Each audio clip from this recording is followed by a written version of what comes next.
This video is going to uncover and show you what CNN is never going to show you, what MSNBC is never going to tell you, what NPR will never touch. A dark secret that's crucial for you to know. It's behind everything that's happening now, shaking our colleges, our culture, our world. Stay tuned to the end so you don't miss what is going to be opened up. And I promise you, they will never tell you this. They'll keep hidden what they know. And we're going to open up what they don't know, the other realm that's behind it all. This is Johnathan Cahn. And first, three things. Number one, if you're not already getting this, to not miss the prophetic messages that I'm going to post here, hit subscribe. Number two, send this video to those in your life who need to see it and know it. Number three, update. The third manuscript draft of the Dragon's Prophecy, Israel, the Dark Resurrection, and the End of the Age is just about finished. About 120 days from this posting, it will be released, the Dragon's Prophecy. To be the first to get it, just go to Amazon or wherever you get books, and you can secure your copy. All right, what is going on? What's going on is not stopping. These are prophetic days.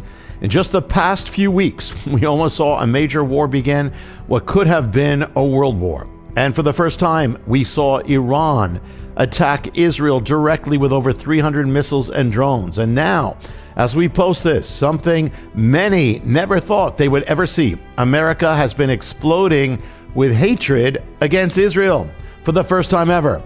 It's exploding on college campuses all over the nation. In Columbia, here in New York, in the Ivy League, Harvard, Yale, in the University of Southern California, in the University of Texas, in George Washington University, in the Capitol, where they draped the statue of George Washington with a Palestinian flag, all over the nation. A wave of anti-Israel and anti-Semitic rage.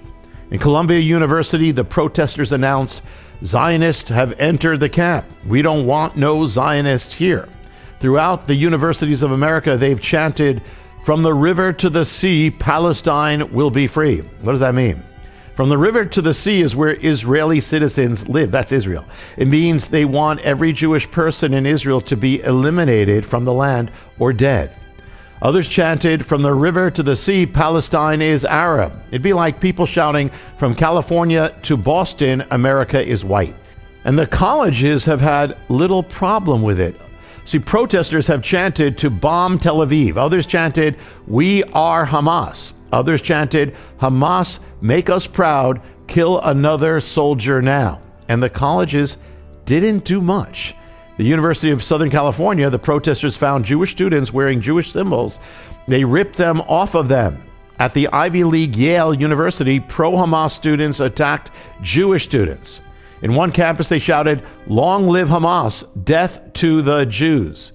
And what did the universities do? Not much. And mostly, they did something only when they were exposed for not doing anything. Imagine if the protesters had shouted death to other groups. Now, listen to this one. In one campus, the protesters shouted, "Never forget the 7th of October." Sounds good, as like a reminder of the atrocities Hamas committed on the Israelis. But that wasn't what they were saying. They said, "Never forget the 7th of October. It will happen 10,000 more times. The 7th of October will be every day for you." Talking to Jewish students. College students across America celebrated and cheered for Hamas and for the slaughter of innocent Israeli citizens on October 7th. And what did the universities do? Not much. One demonstrator had a sign with a Palestinian flag and the words "final solution," referring to Hitler's final solution of annihilating the Jews in the Holocaust. This is not your grandparents' peace rally of the 1960s. This is something else, another animal altogether, much darker. The leader of the anti-Israel demonstrations at Columbia was questioned by the faculty about what he said about Zionists. Now first, who are Zionists? Zionism simply means, or a Zionist, that you are for the return of the Jewish people to Zion or Israel. They have the right to do that, and for Israel to exist. That makes every prophet of the Bible a Zionist. That makes the Apostle Paul a Zionist. That makes the 12 disciples Zionists. That makes the Virgin Mary a Zionist. That makes Jesus, Yeshua, the Messiah, a Zionist. That makes God a Zionist. Well, they questioned him about Zionism, Zionist. And you know what he said? He said, Zionists quote, do not deserve to live. And if he could kill them, he would. He didn't have any immediate plans to do so, but he believed they should all be dead. And what did the faculty who questioned him do? They asked him, and I quote, what resources do you feel are available to you here at Columbia? What resources do you feel are available? It's like Adolf Hitler shows up on campus and says, I want to kill all the Jews. And the faculty asked him, Adolf, what resources do you feel are available for you here at Columbia? Well, I'd like some resources of some gas chambers and some Zyklon tablets, some cyanide gas that we can gas all the Jews. Now, can you imagine if somebody at Columbia or almost any of the universities said, liberals don't deserve to live, or LGBT people, or women, or black or Latino, you fill in the blank. How many minutes do you think it would take them to expel that person? In fact, if someone said that they couldn't even call a transgender biological male a woman, just that, do you know what would have happened? They would have been punished. And if they refused to change, they would be banned from that college. But this one says that Zionists, fill in Jews for that, don't deserve to live. And do they ban him? No, they ask him if he feels that he has the resources available to him. And this is the one who was leading the demonstration at Columbia. You want to know what kind of spirit is behind this? You've got it right there. And what did Columbia do after he said this and even posted him saying it online? Virtually nothing. It was only after it became public and was exposed in the media, after the demonstrations, only then that Columbia suddenly decided that they couldn't have him on campus anymore, only because they were exposed. But you know what was exposed? This exposes the total bankruptcy of wokeism. Diversity, inclusion, tolerance, equity. Apparently not when you're a Jew, not when you're an Israeli. They'll talk about microaggressions. If you do anything, say anything that could offend somebody's sensibility in any way, if you use the wrong terminology, the wrong pronoun, if it offends wokeism, that's a big crime. But if you're a Jew or an Israeli, it's okay to call for your death or to allow calls for your death. We're good with that. In fact, we can celebrate murder. How bankrupt can you get when you can rejoice over the rape, torture, and mutilation of innocent Israeli fathers, mothers, and children? Do you know what all the woke and left-wing activists said in the wake of Hamas's slaughter of innocent Israeli families? Nothing. Do you know what all the woke left-wing radical feminist women's rights groups said about the brutal sexual abuse, rape, and murder of Israeli women? Nothing. Do you know what all the woke and left-wing children's rights organizations said about all the Israeli children who were tortured, murdered, beheaded, and burned? Nothing. And when they slaughtered all those families and all those young people at that concert, where were all the young people and faculty and professors of the young people at Harvard and Yale and Columbia and all the other institutions? Did they demonstrate about it? No. Did they show their support? No. Did they even mention it? No. Instead, they shouted their support for Hamas, the murderers who did it. And do you know what the United Nations said in view of the atrocities? Virtually nothing. These groups could hardly find a word of criticism for Hamas until they were forced to. But they jumped at condemning Israel. This is not normal, and it's not natural. Something else is going on. The Bible says, woe to you who call evil good and good evil. And the truth is, it's not just that the colleges have allowed this and only don't allow it when they're exposed on the web or by Senate committees. The truth is, they're behind it because they set it in motion. Because this is the gospel of wokeness. This is what they're teaching the students. That Western civilization is evil, that Christianity is evil, that America is evil, that men are evil, that male and female as a reality is evil. And you're going to send your children to these organizations and pay them your fortunes to indoctrinate them into their own image and undo everything you've spent years teaching them to do, Christians, conservatives. If anything, this has exposed the utter bankruptcy of wokeism, the utter amorality of it. So much for safe spaces and so much for microaggressions for sensitivity, so much for inclusivity. Leave it to the issue of Israel and the Jew to expose the golden calf that's been erected for this generation. The idol has feet of clay. Wokeism rails against what they call white colonialism or privilege, which is a rebranded form of Marxist ideology.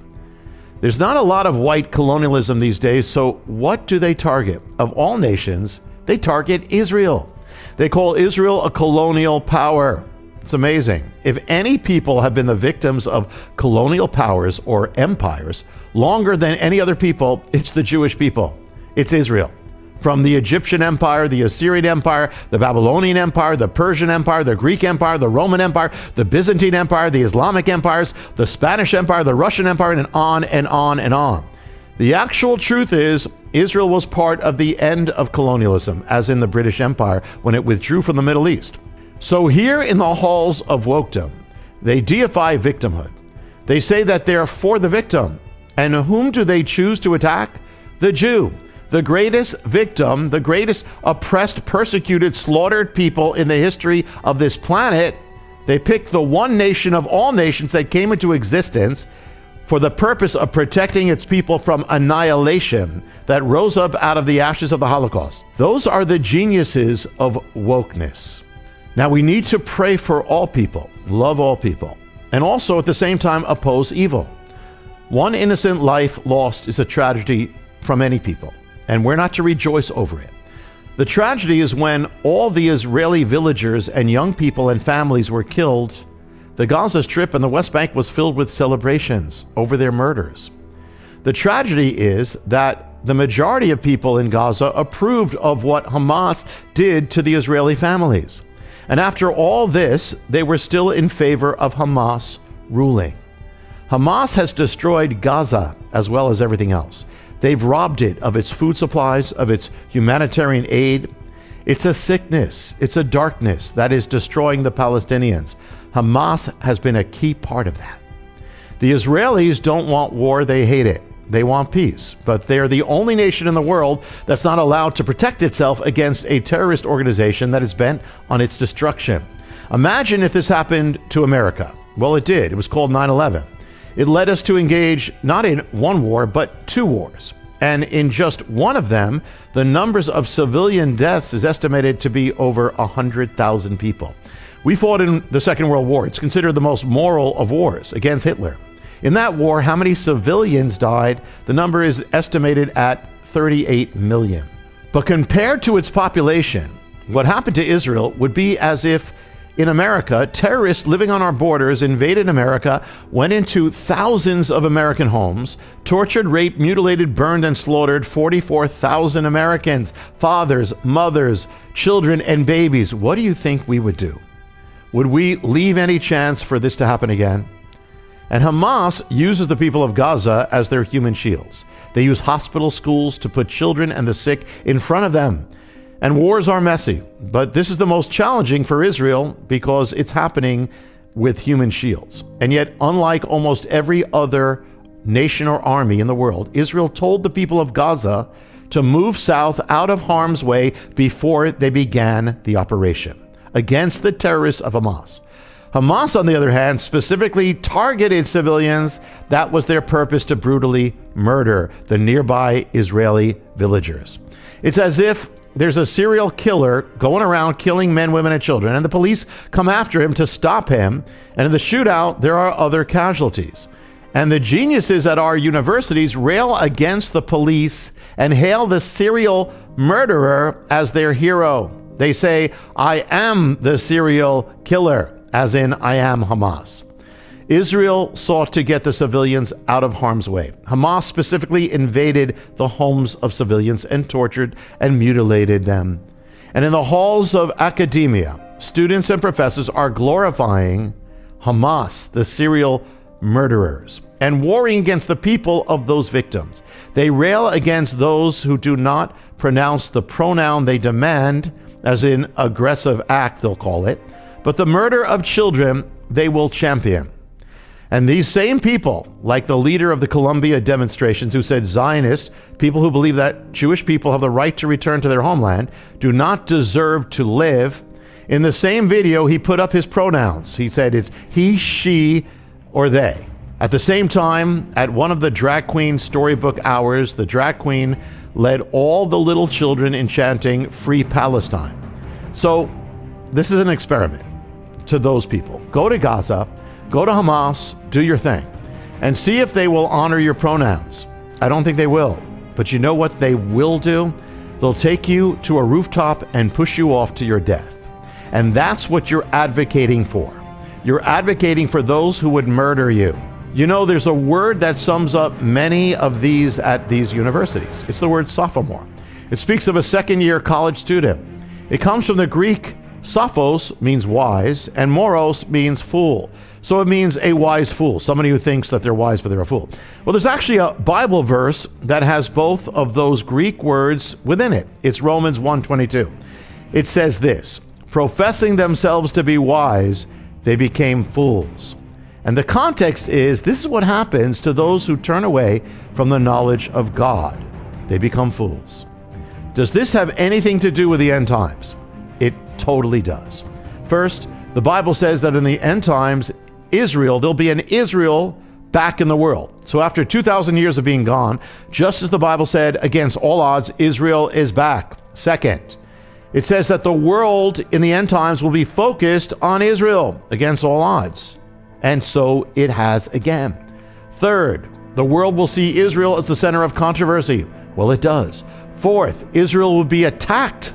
It is being attacked again and again and again. Physically attacked by Hamas, by Iran, just in the last few months in the Middle East. And you who attack it on your campus, guess what? You're part of biblical prophecy. Now listen to this from the book of Revelation. I saw 3 unclean spirits like frogs coming out of the mouths of the dragon, out of the mouth of the beast and the false prophet. They are spirits of demons performing signs which go out to the kings of the earth and of the whole world to gather them to the battle of that great day of God Almighty. Who is the dragon? The enemy. Who is the beast? The Antichrist. The spirits that come out of them go out to the leaders of the earth, the world, and they cause the world to come to Armageddon, to come against the tiny nation of Israel. The spirits are demonic. They don't make sense. They're not just. They're not fair. They're not rational. They hate and they want destruction. More than anything, they want to destroy the Jewish people. They want to destroy the nation of Israel. Why? Very simple. God said that the Jewish people, the children of Israel, are put on earth as witnesses that He is, that He exists, that His promises are true.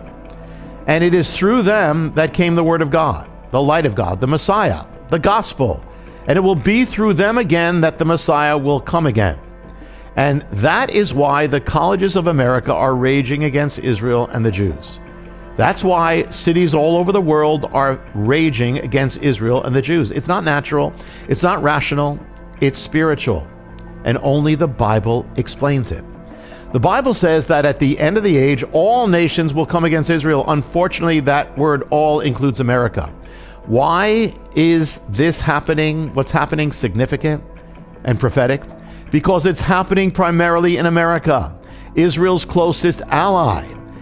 If that happens here, what will be left for Israel? It's happening among the young. The young represent the future. Young Americans represent the future of America.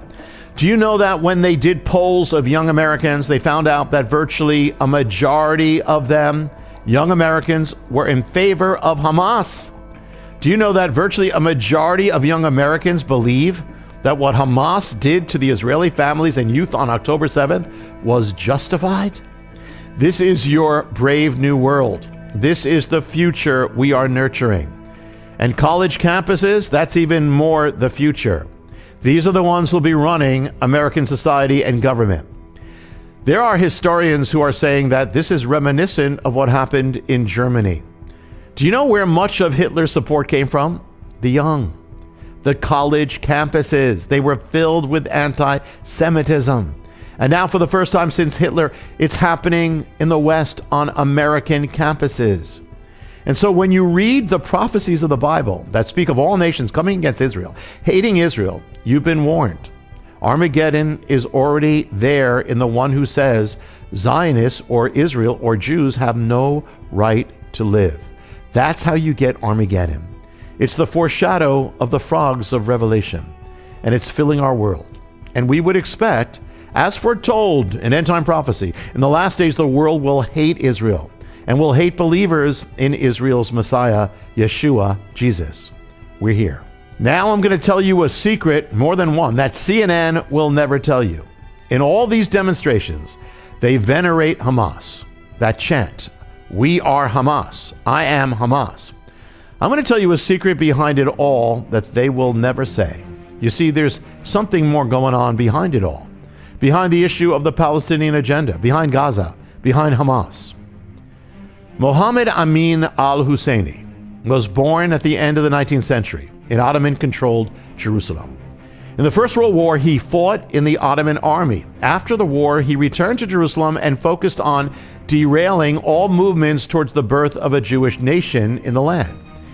His inflammatory speeches incited violent Arab riots, leaving several Jewish people dead. In 1921, he assumed the title of Grand Mufti of Jerusalem. In the years that followed, he would play a central part in instigating violent Arab uprisings against the Jews of the Middle East, of the land of Israel, resulting in their blood. Because of this, a warrant was issued for his arrest, but he escaped prosecution. He fled to Lebanon, then Iraq, and then he went to Nazi Germany. The Mufti was a fan of Adolf Hitler. Soon after Hitler rose to power in Germany, the Mufti expressed his support for the new government. He said that the Palestinian Muslims were enthusiastic supporters of the Nazi regime. He looked forward to the spread of fascism throughout the Middle East. And he was especially a fan of the Nazis' anti-Jewish campaigns. He appealed to Hitler to rid Palestine of Jewish settlements. In 1940, the Mufti drafted a document he hoped the Nazi government would approve, in which the Arab countries would be given the right to, quote, solve the Jewish issue in their lands as the Nazis had solved it in Germany. In November of 1941, the Mufti obtained a meeting with Adolf Hitler in the Reich Chancellery in Berlin. He told Hitler that the Arabs were his natural allies, as they had the same enemies, most specifically the Jews. He asked Hitler to commit to the elimination of a national Jewish homeland, what would become Israel. Hitler affirmed his commitment. He said yes to destroying the Jewish element residing in the Arab sphere at the right time. The Holocaust was to be taken to the land of Israel. In July 1942, the Mufti visited a Nazi concentration camp, and he was impressed by what he saw. Throughout the Holocaust, the Mufti actually worked to block the routes of Jewish people trying to escape the Holocaust. He was personally responsible for preventing the escape of 500 Jewish children, consigning them to their deaths in a Nazi concentration camp. He would be accused of condemning 400,000 Jewish people to extermination. During the war, the Mufti actually worked for the Third Reich, broadcasting Nazi propaganda throughout the Arab world. The Nazis, in turn, took up the task of distributing his writings, including a pamphlet he wrote for the SS, where he called for the total destruction of the Jewish people. He implored his Nazi employers to bomb Tel Aviv and Jerusalem in order to kill the Jews there. He worked with Heinrich Himmler, the overseer of the Holocaust, to organize Muslim SS killing squads. He publicly exhorted the Muslim world to follow the example of the Nazis in a definitive solution to the, quote, Jewish problem. Near the end of the war, the Mufti broadcast from Radio Berlin. He said, "Arabs, kill the Jews wherever you find them." After the war, the Mufti was identified as a war criminal. He again escaped. He fled to Egypt, where he was welcomed as a hero. During his time with the Nazis, his popularity among the Arabs only increased. He resumed his leadership in the Arab world, and he worked with the Muslim Brotherhood. When Israel was about to be reborn in 1948, and when it was, the Mufti fought to destroy it. Through the Mufti, the demonic anti-Semitism of Nazism merged with Arab nationalism and radical Islamic ideology. The demonic Nazi hatred of the Jews spread throughout the radical Arabic and Islamic world, a hatred that sought their extermination. The Mufti was not just a major leader in the Arab world, he was the leader of the Palestinian world. He has been called the father of Palestinian nationalism. He was central in birthing the Palestinian movement against Israel. So there's a direct line from the meetings of the early Nazi party in Munich to what happened to Israel on October 7th when Hamas invaded it. And even though Hitler didn't survive the war, the Mufti continued his work in the Middle East. One prominent Muslim leader at the time said, "Germany and Hitler are gone, but al-Husseini, the Mufti, will continue the struggle." Now think about that. Nazism is opposed to radical Islam, and Islam to Nazism. One is secular, the other is religious. And yet they were joined together. Why? Because behind them was something spiritual. They shared the same overriding goal, which was the destruction of the Jewish people. So listen, this is what the media will never tell you. The father of Palestinian nationalism, the Palestinian movement, was an agent of Nazism. He was an actual paid employee working for Adolf Hitler, his boss. See, there's something deeper behind the movement of Palestinian nationalism, something of the spiritual realm. Let's go further. 1946, the year after the Holocaust's end, when the Mufti flees to Egypt, he meets an Arab teenager attending a secondary school in Cairo. He takes that teenager under his wing and recruits him to his cause. The youth becomes his disciple. His name? Yasser Arafat. Yasser Arafat, the most famous leader of the Palestinian agenda. The Mufti indoctrinated him and his associates into his hatred of the Jewish people and his ideology of exterminating them.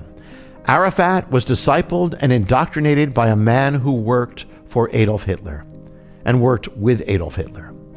And the torch of the Mufti would pass to Arafat. Arafat would become the leader of Palestinian nationalism.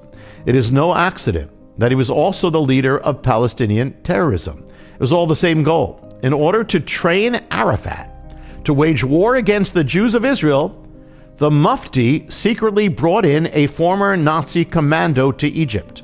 The Nazi commando taught Arafat and his comrades how to launch attacks against Jewish people in Israel, how to wage guerrilla warfare, how to shed Jewish blood. The Nazis were good at that. Arafat himself would then recruit Nazi instructors into the Palestinian agenda, including those who worked in the Nazi death machine. This is the cause that is being hailed and celebrated throughout the campuses of America. Now we move to one other person. The media will never tell you about this one. His name was Hassan al-Banna. Banna was born in 1906 in a rural Nile Delta town near Cairo. When he reached adulthood, he became an elementary school teacher. Disturbed over the abandonment of Islamic beliefs in Egyptian culture, he preached a return to the Quran. In March 1928, he founded an organization dedicated to Islam and jihad, the struggle or fight against the enemies of the faith. The organization would be called the Muslim Brotherhood. 10 years later, the Brotherhood had branches in every province of Egypt. 10 years after that, it had 500,000 active members and many more sympathizers. The Brotherhood was born just as Nazism was coming to power in Germany, or rising to power. Like the Mufti, al-Banna was an enthusiastic fan of Adolf Hitler. He especially admired the Führer's hatred of the Jewish people. He wrote to Hitler repeatedly to express his admiration and his hope that Islam and Nazism would become collaborators. Every year from 1935 onward, the Brotherhood would send delegations to attend the Nazi Party's annual rallies in Nuremberg. The Brotherhood would translate Hitler's autobiography and rantings against the Jewish people into Arabic. It was called Mein Kampf. They translated it as Jihadi, or My Jihad. So the darkness goes from Mein Kampf to My Jihad, and it became one of the best-selling books in the Arab world, the autobiography of Hitler. The Brotherhood took the fighting against the Jewish people into the Middle East. 1938, it led demonstrations against the Jews of Egypt. The next year, it bombed a synagogue in Cairo, ransacked Jewish homes in the city. They were doing what the Nazis were doing in Germany. They ransacked Jewish homes, burned synagogues to the ground at Kristallnacht.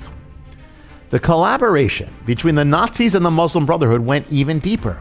Beginning in the 1930s, Hitler actually financed the Muslim Brotherhood. Brotherhood members in turn functioned as Middle Eastern agents, Nazi agents and spies for Germany. Its members fought for Hitler as members of Nazi troops, including the two specially formed SS divisions.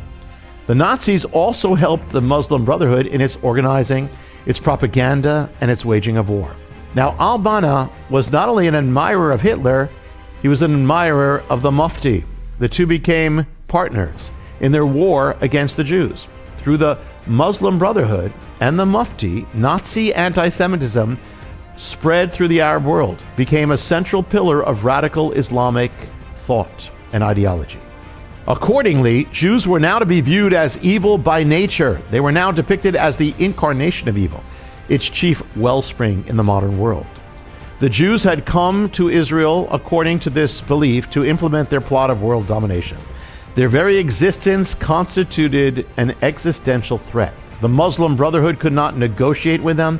They couldn't live with them or make peace with them. The only thing they could do was destroy them, exterminate them. So behind the radical Islamic ideology, the radical Islamic preaching, was the voice of Adolf Hitler. The Mufti became the Brotherhood's representative in the land of Israel. He was central in bringing the Brotherhood into Israel. This is going to turn out to be real critical for our time. When Israel was reborn, the troops of the Muslim Brotherhood entered the land to destroy the Jewish nation. So did the Mufti and his young disciple Yasser Arafat. The Mufti's prime headquarters in Israel was the city of Gaza. And through him, the Muslim Brotherhood had an effect there. The Brotherhood would give birth to a child. The child would be born in Gaza. It would be called the Islamic Resistance Movement, or in Arabic, Harakat al-Mukawama al-Aslamiyah. The name was shortened into an acronym. The Brotherhood's child was given the name Hamas. This is the origin of Hamas. This is where it springs from. You can find the Muslim Brotherhood also behind Osama bin Laden, Al-Qaeda, September 11th, and countless other evils. Hamas was born in Gaza on December 10th, 1987.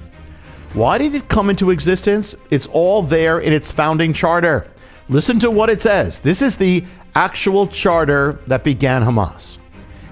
It says, quoting from al-Banna, Israel will exist and will continue to exist until Islam will obliterate it.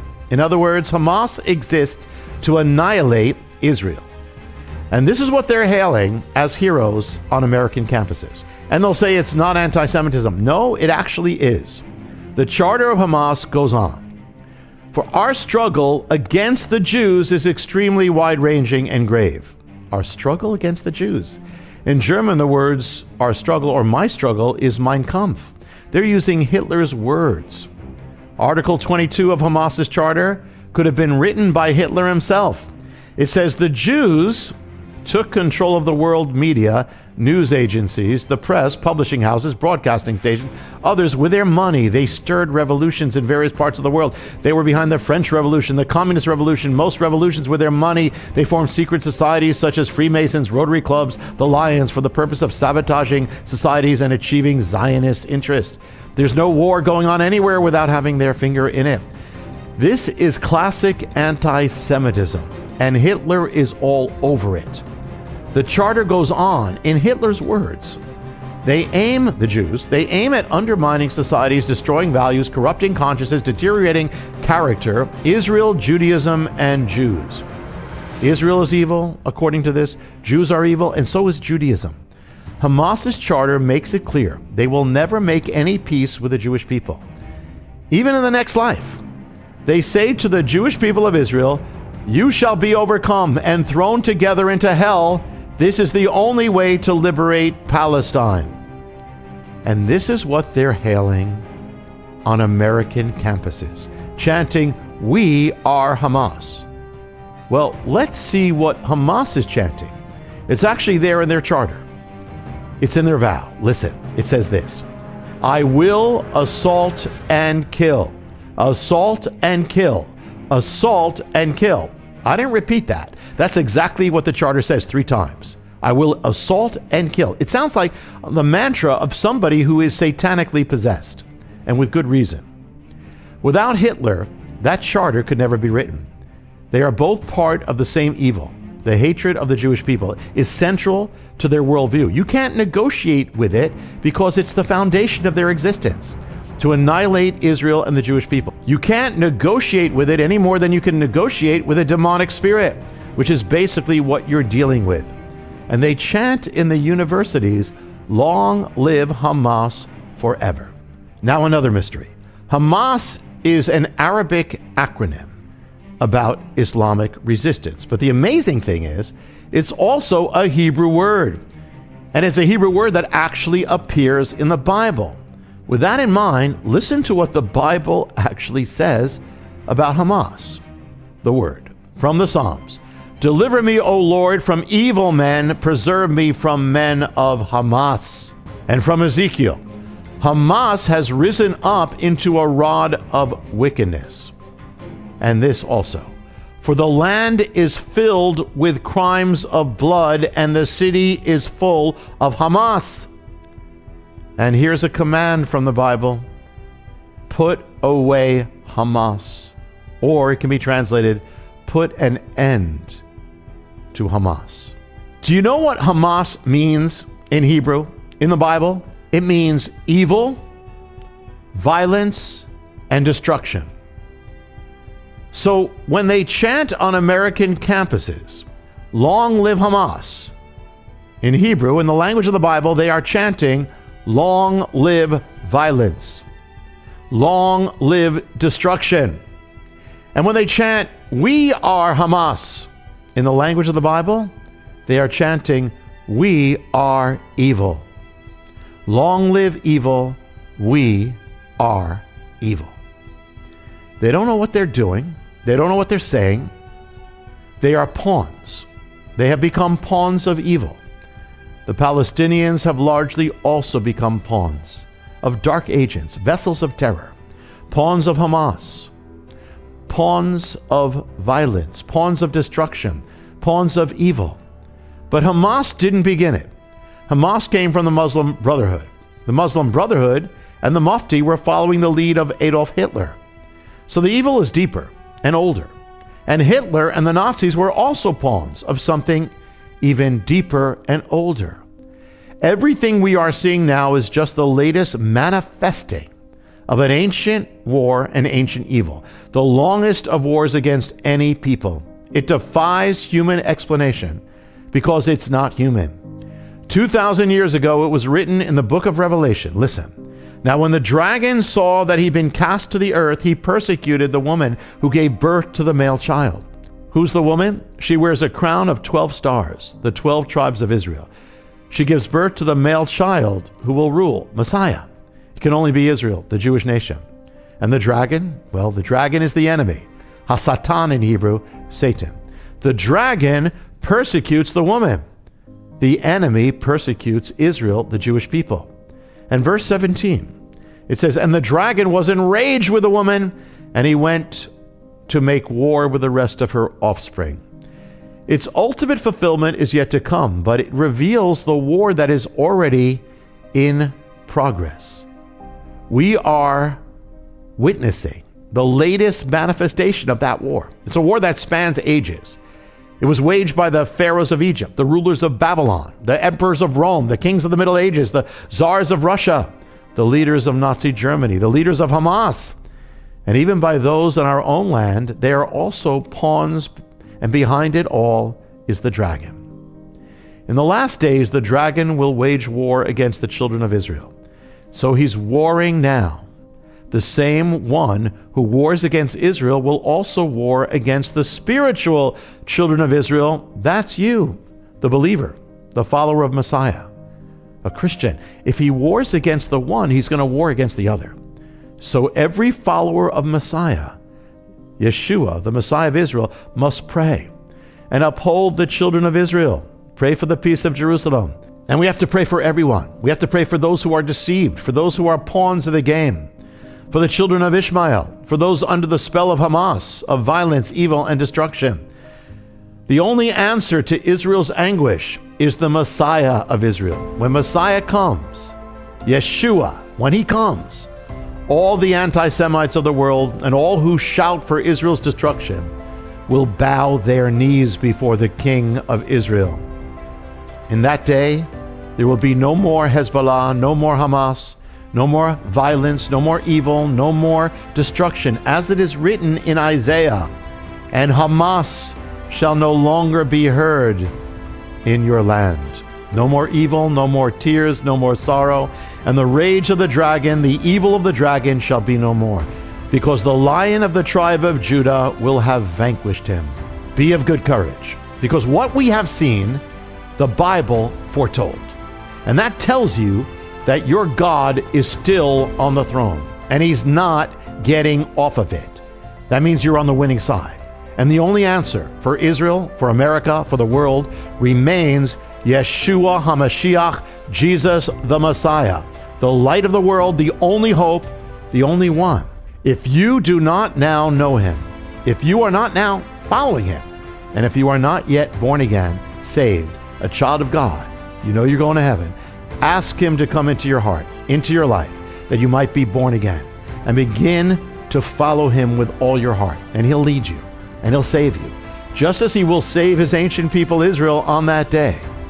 Now, you may have guessed, but everything that's happening is just part of a gigantic mystery, which is going to be revealed in the dragon's prophecy. Now, it lies behind what was, what is now, and what is yet to come, and it's going to affect your life. You can actually be the first to receive it. Secure your copy. Just go to Amazon or wherever you get books online. Type in the dragon's prophecy. And if you haven't already, to not miss these prophetic messages and postings, hit subscribe and like. And to get free gifts, mysteries, and much more, go to hopeoftheworld.org, and you can actually be part of God's end time purposes. Until next time, be strong in the Lord and in the power of his might, and he will be strong for you. This is Johnathan Cahn. Shalom.